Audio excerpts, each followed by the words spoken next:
Olá, estamos de volta depois de um longo tempo, para ser exato, depois de um ano. A demora é porque o assunto que nós vamos tratar a partir de hoje é difícil e polêmico. Como é um assunto difícil, era preciso estudar mais e isso demandou muito tempo. A partir de hoje, nós vamos tratar dos assuntos expiação e karma. E queremos abordar esses assuntos de uma maneira diferente do normal.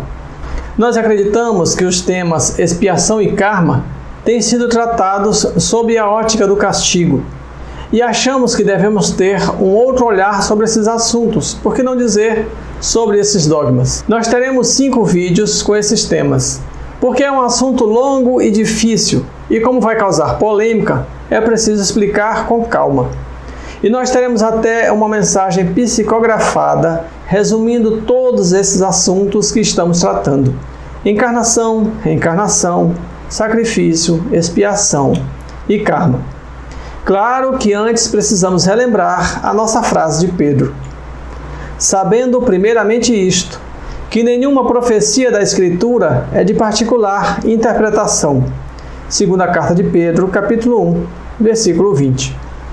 Bem, nós temos de voltar ao princípio para descobrirmos de onde vem a ideia de sacrifício e expiação. Mas vamos iniciar o assunto com uma passagem do Evangelho de Mateus. Vamos ver. Se, portanto, quando fordes depor vossa oferenda no altar, vos lembrardes de que o vosso irmão tem qualquer coisa contra vós, deixai a vossa dádiva junto ao altar e de antes reconciliar-vos com o vosso irmão. Depois, então, voltai a oferecê-la. Mateus capítulo 5, versículos 23 e 24. Bem, agora nós precisamos definir o que é um sacrifício. E vamos usar a definição que está no livro Sacrifício e Culto no Israel do Antigo Testamento, da editora Loyola. Primeiramente, em sentido religioso, sacrifício é aquilo que é oferecido à divindade ou a uma divindade, bem como a ação de oferecer.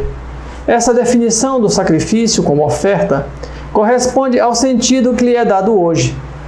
Quando sacrifício é usado metaforicamente no sentido de renúncia, tal renúncia visa sempre algum proveito para outra pessoa ou causa. Isto é, também aqui o sacrifício tem caráter de dádiva. Bem, o simples ato de fazer uma oferenda a um Deus traz embutido a ideia de sacrifício. E esse, como vimos, é o sentido dado hoje. E quando renunciamos a alguma coisa por um Deus ou por alguém, também significa sacrifício. E nós usamos muito esse sentido, não é? Eu fiz um esforço enorme para conseguir isso por tua causa. Foi um sacrifício. Mas nós vamos falar mais sobre o sentido religioso e antigo de oferecer um sacrifício a Deus. Agora vamos mostrar alguns tipos de cultos que exigiam o sacrifício ou a oferenda. Só para lembrar, as pronúncias podem estar erradas. É hebraico e aramaico. O que nos interessa nesse momento é conhecer os costumes e as ideias que nos trouxeram até aqui, ou seja, até as ideias que temos hoje sobre sacrifício e expiação. Tipos de sacrifícios e cultos. Primeiro, Zebá e Zebá Selamim, abate de um animal e imolação em prol da felicidade. Minhá, oferenda de alimentos. Issá, olá, sacrifício pelo fogo, holocausto, também o sacrifício de perfumes e a libação. Segundo, a Corban, que é a oferenda. E terceiro, Todá, sacrifício e ação de graças. Atat, sacrifício pelo pecado. E Assã, sacrifício pela culpa. Nós vamos nos ater aqui ao item 3, que contém os sacrifícios pelo pecado e pela culpa, que nos remetem aos sacrifícios de expiação no judaísmo, que está dentro do nosso assunto. Dentre as várias festas, cultos e solenidades do judaísmo, existe o Dia do Perdão, ou o Dia das Expiações. O nome bíblico desta solenidade é Yom HaKippurim, ou o Dia das Expiações. É mais conhecido simplesmente como Yom Kippur. E qual era o sentido desta solenidade? Vamos ver a definição que está no livro Festas Judaicas, da editora Paulus. De primeiro, a grande purificação de toda espécie de impurezas contraídas devido às necessidades da vida ou por ignorância. Esta solenidade tornou-se uma liturgia do perdão dos pecados propriamente dito. Através dela, Israel expressa ao mesmo tempo sua viva consciência de ser pecador e sua fé em um Deus que perdoa. Então, o Yom Kippur é o dia em que o judeu faz o meia-culpa e reconhece diante de Deus que é um pecador. Esses pecados podem ter sido contraídos por ignorância, ou seja, por não saber que tal atitude era proibida, que era um pecado, ou por necessidades da vida. E também por alguma outra necessidade que o levou a praticar um ato que, diante das leis de Deus, era considerado pecado. Na Torá, a lei tem uma descrição e também uma prescrição sobre o dia de Kippur. Vamos ver. Mas o 10º dia do mês é o dia das expiações. Tereis santa assembleia, jejuareis e apresentareis oferenda queimada a Yahvé. Nesse dia não fareis trabalho algum, pois é o dia das expiações, quando se fará por vós o rito de expiação diante de Yahvé vosso Deus. E toda pessoa que não jejuar nesse dia será eliminada de seu povo. E toda pessoa que fizer algum trabalho nesse dia, eu a exterminarei do meio de seu povo. Nenhum trabalho fareis, é uma lei perpétua para os vossos descendentes, onde quer que habiteis. Levítico capítulo 23, versículos 27 e 31. O Levítico 16:30 fala sobre a cerimônia especial no templo e reforça o caráter do culto.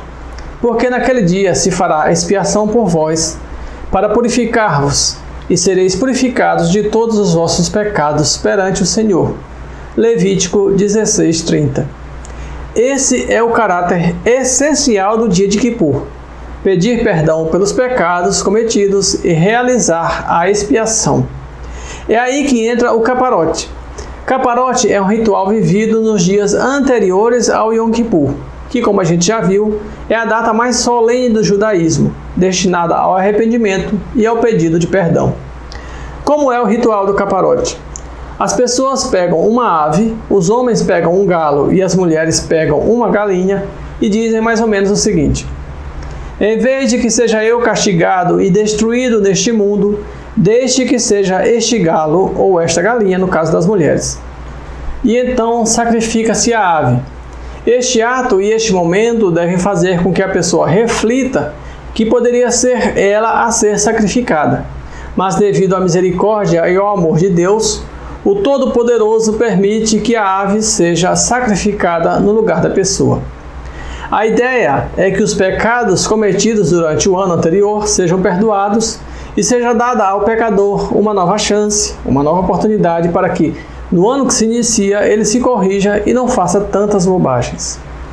Esta solenidade lembra e remete à reencarnação. Afinal, quando desencarnamos e nos damos conta do tanto de besteira que fizemos, pedimos perdão a Deus e pedimos também uma nova oportunidade para consertar as bobagens que fizemos na encarnação anterior. O hábito das caparote, expiações, substituições ou trocas, assaz de fundido na época do Geonim, caiu em desuso em quase toda a parte. Enquanto estava em vigor, este uso baseava-se na garantia bíblica de que o sacrifício de um animal expiava o pecado. Sacrifício de expiação que seria apenas uma oferenda de substituição ao sacrifício que cada qual devia fazer de si mesmo. Assim é que, após haver degolado uma ave doméstica, um galo para os homens, uma galinha para as mulheres, davam a um pobre seu preço correspondente. Este rito, porém, era apenas um sinal da penitência da qual ninguém ficava livre. Mas o hábito das caparote não era totalmente aceito e recebia críticas. Vamos ver. Este costume provocava, de fato, nos antissemitas e às vezes também nos judeus, acusações de superstição, por julgarem que seria como que uma absolvição incondicional ou ainda parte de um culto sacrificial que consideravam de origem pagã. A parte da crítica que nos interessa aqui é a de achar que o sacrifício de um animal era suficiente para apagar as culpas e os pecados. Achar que o sacrifício sozinho traria um perdão incondicional. Existe também o costume, como a gente viu no texto, de substituir as aves por dinheiro que depois era doado aos pobres. Alguns doam as próprias aves aos pobres. Atualmente, muitos judeus consideram que uma esmola pode substituir o sacrifício. Bem, então a ideia básica era que o sacrifício de um animal ou uma ave resolveria o problema da culpa e a pessoa seria perdoada. Bom, mas tudo isso, todos esses rituais, cultos, sacrifícios, etc., tinham um pequeno problema. Vamos ver. De que me serve a mim a multidão de vossos sacrifícios, diz o Senhor? Já estou farto dos holocaustos de carneiros e da gordura de animais cevados. Nem me agrado de sangue de bezerros, nem de cordeiros, nem de bodes. Isaías capítulo 1, versículo 11. Porém Samuel disse: tem porventura o Senhor tanto prazer em holocaustos e sacrifícios, como em que se obedeça à palavra do Senhor? Eis que obedecer é melhor do que o sacrificar, e o atender melhor é do que a gordura de carneiros. 1 Samuel capítulo 15, versículo 22. Odeio as vossas festas, elas não me interessam, e de vossas assembleias não quero sentir o perfume. Nas vossas oferendas minhá, nada há que me agrade. Viro o rosto do selém de animais cevados. Longe de mim o alarido dos teus cantares, o toque de tuas harpas eu nem quero ouvir. Mas que o direito jorre como água e a justiça como torrente inestancável. Amós capítulo 5, versículos 21 e 25.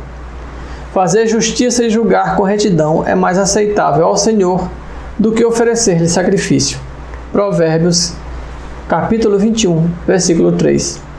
Como a gente viu, Deus não quer nada disso. Não quer esse tipo de sacrifício. Em várias passagens bíblicas, Deus diz a mesma coisa. Ele quer justiça e misericórdia. Então, vamos voltar ao nosso livro Sacrifício e Culto no Israel do Antigo Testamento e saber, afinal, qual o sentido de todos esses rituais, cultos e sacrifícios. Antes, precisamos dar uma explicação.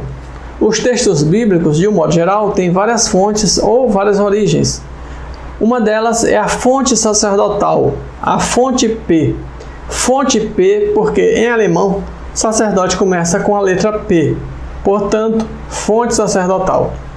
O sentido do culto para P, ou seja, o sentido do culto para a fonte sacerdotal, pode sem dúvida ser resumido na palavra-chave reparação, sendo que essa reparação, estabelecendo uma relação não perturbada entre Deus e o homem, tem caráter salvífico. Ou seja, eu fiz muita besteira durante o ano e no dia de Kippur eu faço um sacrifício para agradar a Deus e tentar reparar a minha relação com Ele, que ficou bastante desgastada por causa dos meus pecados. Então, todos esses sacrifícios e holocaustos tinham o objetivo de reparar, consertar a relação do pecador com Deus. Esses povos, semi-selvagens quanto ao aperfeiçoamento da alma, não teriam compreendido que se pudesse adorar a Deus de outro modo que não por meio de holocaustos, nem que se devesse perdoar ao inimigo. Notável do ponto de vista da matéria e mesmo das artes e das ciências, a inteligência deles se achava muito atrasada em moralidade e não se houvera convertido sob o império de uma religião inteiramente espiritual. Era-lhes necessária uma representação semimaterial, qual a que apresentava então a religião hebraica. Os holocaustos lhes falavam aos sentidos do mesmo modo que a ideia de Deus lhes falava ao espírito. Allan Kardec, Evangelho segundo o Espiritismo, capítulo 1. Bem, esse é o primeiro vídeo sobre sacrifício, expiação e karma. Nesse vídeo, a ideia era mostrar como tudo começou. Então, hoje nós vimos os temas sacrifício e expiação no Antigo Testamento. No próximo vídeo, nós iremos abordar o assunto sob uma ótica supostamente mais atualizada. Será que mudou alguma coisa nestes milhares de anos? Então, muito obrigado por assistirem, clique em gostei, compartilhe e até o próximo vídeo.